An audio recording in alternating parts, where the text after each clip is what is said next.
Welcome back, word detectives. I am absolutely thrilled you're here for today's explainer because, well, we are diving into something that's going to completely transform your vocabulary.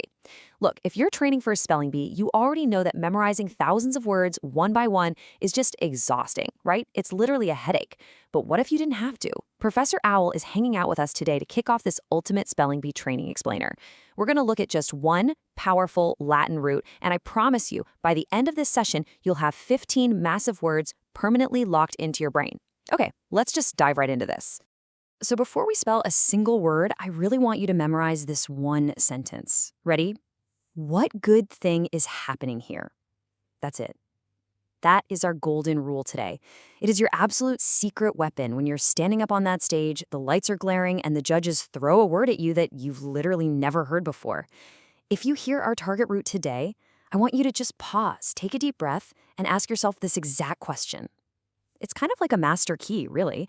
It's going to help you decode every single word in this entire vocabulary adventure we're on. And honestly, here is exactly why that question works so perfectly. Our foundational Latin root for today's explainer is B-E-N-E, bene. And bene simply means good. That's the whole shebang.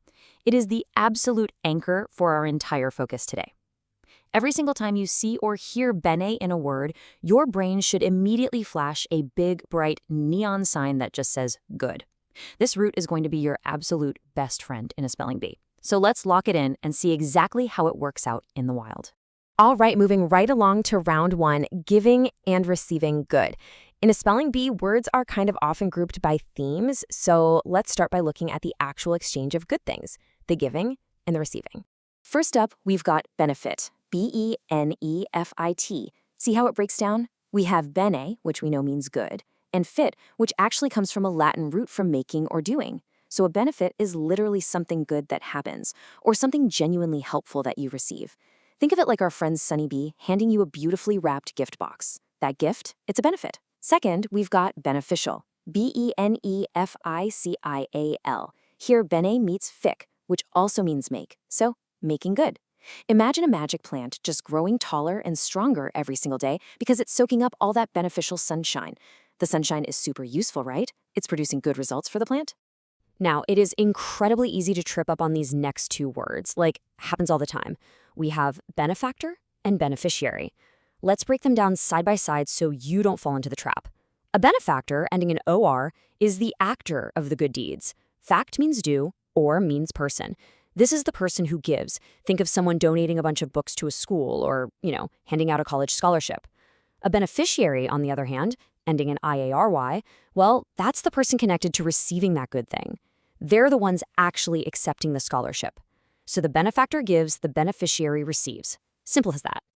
Okay, spelling bee competitors, let's actually test that right now. Time for a quick rapid-fire quiz. I want you answering right at your screen, don't be shy. Who is the person that gives the good thing? That's right, the benefactor. And who is the person that receives the good thing? Exactly, the beneficiary. Listen, if you can keep those two straight, you are already miles ahead of half the competition, for sure. Awesome job. Now let's tackle round two, wishing versus doing good.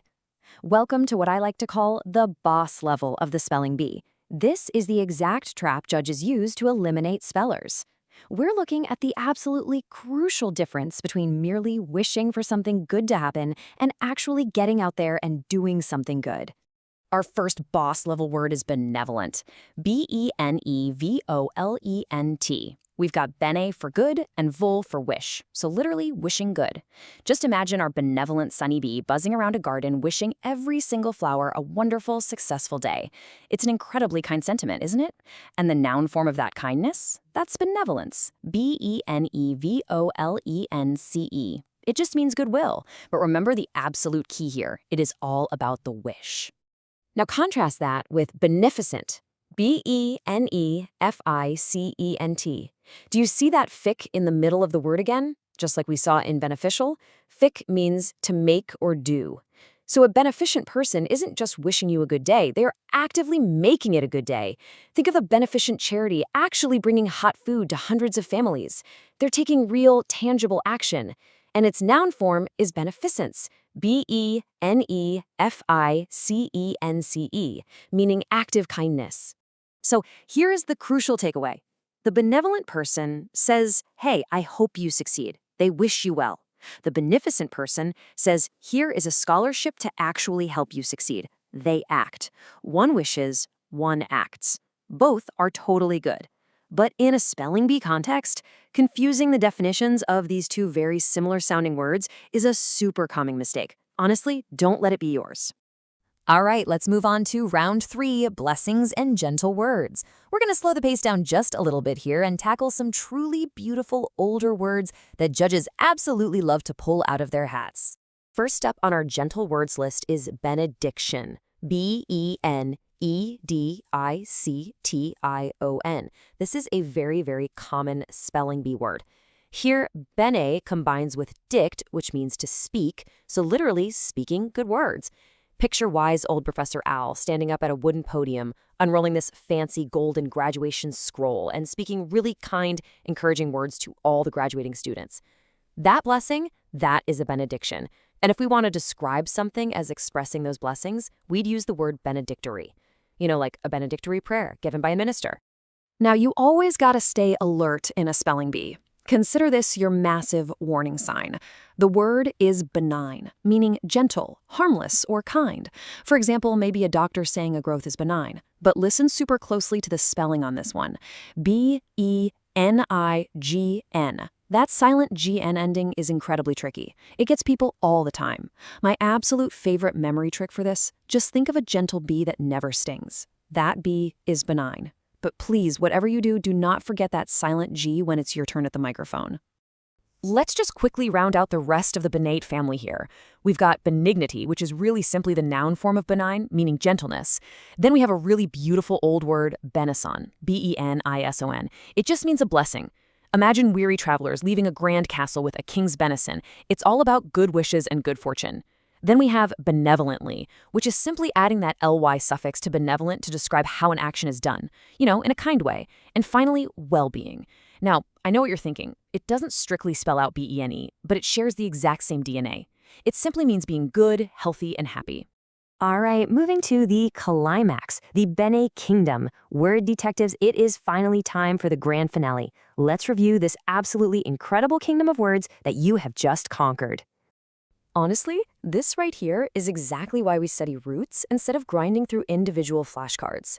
By understanding the core mechanics of giving, wishing, doing, and speaking good, you've unlocked a massive 15-word kingdom today. We navigated the actual exchange of benefits, we survived that tricky boss level of wishing versus doing, and we looked at the gentle beauty of benedictions. And every single one of these words perfectly clicks right into place around our golden rule. Bene equals good. You didn't just memorize 15 separate words today. No way. You learned one incredibly powerful root that unlocked an entire vocabulary family. This, my friends, is exactly how the champions do it. So let me leave you with this one provocative thought as we wrap up today's explainer. Now that you've truly mastered the Bene root, how are you going to use your new word detective skills the very next time you hear a totally unfamiliar word ending in those letters? Are you going to panic? Or are you going to pause and ask yourself, hey, what good thing is happening here? You're empowered, you're victorious, and you are so ready for this. In part 3, we're going to dive into even more advanced spelling bee strategies. We'll tackle mastering common spelling mistakes and decode even more unfamiliar words on your own. So keep practicing, keep looking for the good, and I'll catch you in the next explainer.